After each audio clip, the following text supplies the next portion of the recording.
Hey, what's up everybody? This is your girl Miss P. I hope you're doing fabulous. I'm doing very well, darling. And I'm here to do a review for the Real Housewives of Atlanta. And this episode was pretty tame compared to last week's episode with the pop-off between Mama Joyce, the posse, Carmen, and Candy. Please like this video and thank you guys so much for commenting, and I definitely get back to everybody's comments, so please comment down below. I love interacting with you guys, and please be sure to follow me on my social networks, Twitter, Instagram, all that stuff. So yeah, it's time to go to Savannah. Nene, she is packing and Greg is helping her out. Well, Greg is just messing with everything. I love Greg. And Nene, she packing like she going out of the country. Nene, girl, just pack. You're just going to Savannah. It's 3 hours away. It's hot as hell. You really just need some shorts and some tops. That's it. She was like, you know, for Brent, you need to take the phone and the laptop when it's time for him to go to sleep. Growing up, my mom, no, you go to bed. I don't have to tell you 3-4 times. I don't have to take none of your devices out of your room. Just go to bed, Brent. That's all. What's the boy name? Brent, Bobby, Jack, whatever. Go to bed.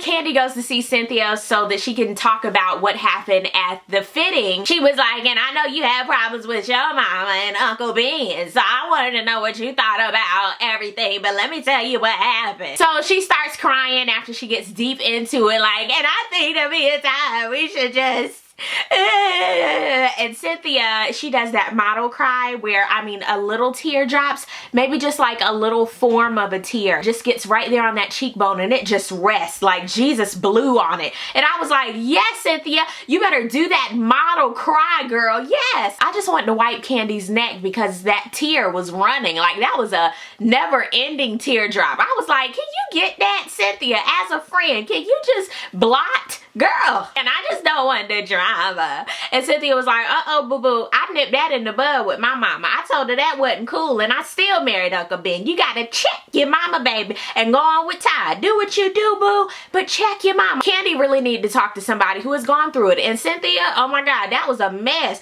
They didn't want her to get married up until the point where they were about to say, I do. They hid the certificate, honey. Now, you know they didn't want her to marry Uncle Ben, but now everything is like, she done been through. Aiden is at her office. He is so cute and he talked better than me. I was like, oh my God. Mama Joyce came in and Phaedra was like, look at you looking like a banana sunshine. Look at you.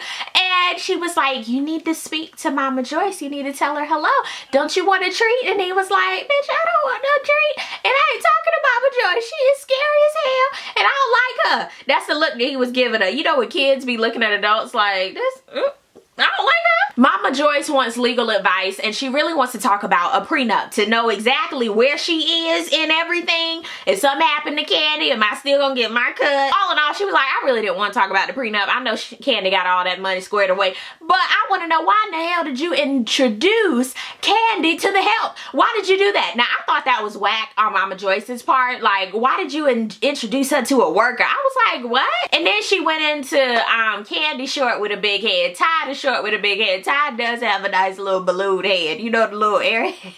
Phaedra, for once, out of this whole Real Housewives of Atlanta franchise, she was speechless. Mama Joyce is pressed, okay? 24-hour quarantizing. She is pressed, honey. I mean, God, there is a permanent plete.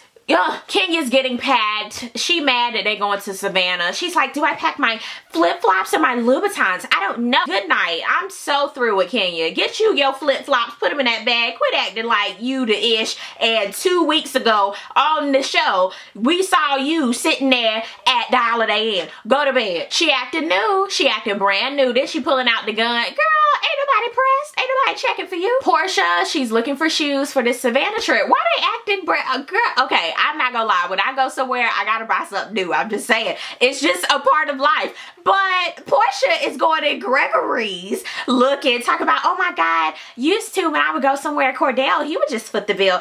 But these $7,000 shoes, honey, what? Talking about I'm on a budget my ass, budget to wear. I would rather for Portia to go get her little condo somewhere, invest in a home, I don't know, invest in some Zaxby's. I don't know what you need to do, but buying them shoes, girl, is that all you worried about, girl? Girl. Candy and Mama Joyce, they have a nice little chit chat. I really want us to talk about everything because we left on a real sour note, like sour grapes. Mama Joyce was like, you know what, we were just joking in there, Candace. When Mama Joyce said that, I really had to holler out, bullshit. I agree with Candy. Every time you need to own up and stop being the victim, honey. I ain't no victim. And I'ma whoop your ass because Carmen said she was gonna beat my ass. I was really proud of Candy in that whole situation because she was like, mama, you need to own up to it. You still didn't answer my question. She was trying to get to the roots, all right? But Mama Joyce wasn't having it. You can tell she likes to dance around the issue just to get her way. In the end, she was like, you know what? I'm through with this and I'm through with you, Candy. And I was like, thank God there is a God somewhere because she's done with it. Don't ask no more questions, Candy. Just leave it alone and say, okay, thank you, Mom. We appreciate that. But Candy did throw her under the bus a little bit. Well, she didn't throw her under the bus, but she gave us a little shade and said, well, Mama, when you were my age, you were already married like 3 times. But we ain't gonna talk about that. So now it is time for them to go to Savannah. Nene, she has a country club where her home is, and she wants everybody to meet there. She has nice fruit and mimosas waiting. It's like 11 o'clock. She told all the girls to be there. Her homegirl, Monique, y'all remember, who's married to Chuck, comes along. Greg is there to meet everybody when they come up, and Greg, he done bought some vanilla wafers and crackers and some Lay's potato chips. That's why I like Greg, because he like, y'all can have that little fruit and mimosa mess, but you know you're gonna want some chips. You know you're gonna need some Orbit gum. I got you, player. I got you. So the ladies are coming in, well, one by one every hour, it looks like. King is the first to make it there. Poor Greg, he just sitting waiting by the phone. He ain't got nothing to do. Kenya, she's already just talking out of the side of her neck. I'm like, girl, Kenya, just sit down, eat the fruit. It's only 11 o'clock. Just sit down, eat the fruit, enjoy yourself, and hush. Nene, she is surprisingly cool as a cucumber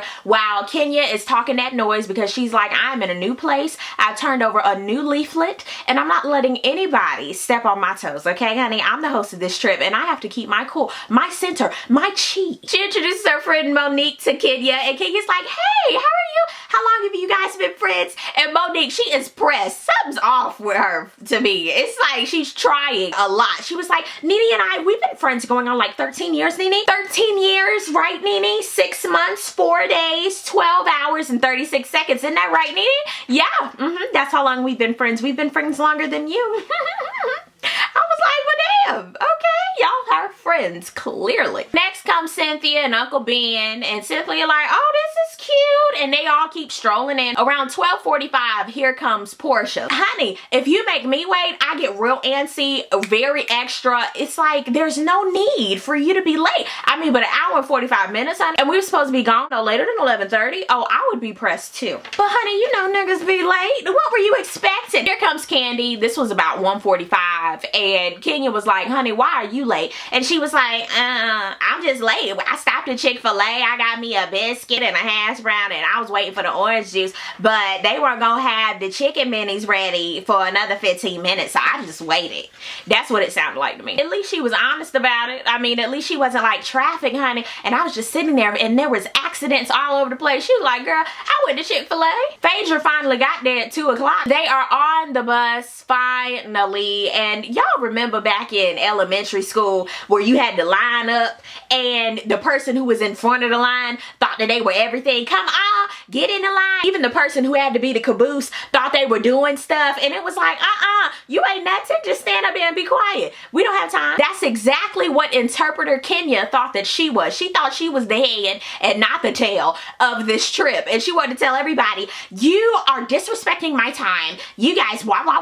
And Candy, she wasn't having it. So everybody was sitting there stunned like they were in a Harry Potter movie and just had a spell put on them. But Candy, she done went through some stuff the last couple of weeks, and her last nerve was up there, and Kenya was hitting on it. She was like, you know what, girl? Don't nobody give a fuck. I was like, yes, Candy. I loved it. It was everything that I needed. I love that Candy's inflection rose in her voice. I'd never heard that before. You know, everything is real monotone, but she was like, you know, I don't give a fuck. I was like, yes. I love that, Candy. Break that out, girl. Break every chain with your voice, because we're waiting for it. So everything was popping off. They were going back and forth. And you know what? Portia made the most sense. Honey, we're not going to go anywhere. Just sitting here. Can y'all turn on the air before, you know, everything puffs up under here? Can we go? thank you. And Nene, she was just sitting there like, you know what? I really don't have time. I done sweated out my perimeter and my edges aren't ready for it. So can we go? Thank you. So yeah, next episode, they are in Savannah and we'll see what happens. And everything's supposed to pop off with Portia as well as Monique, Nene's friend. So we'll see what happens. Let me know what you think down below and I will see you guys in the next video. Peace, love, and all that good stuff. God bless.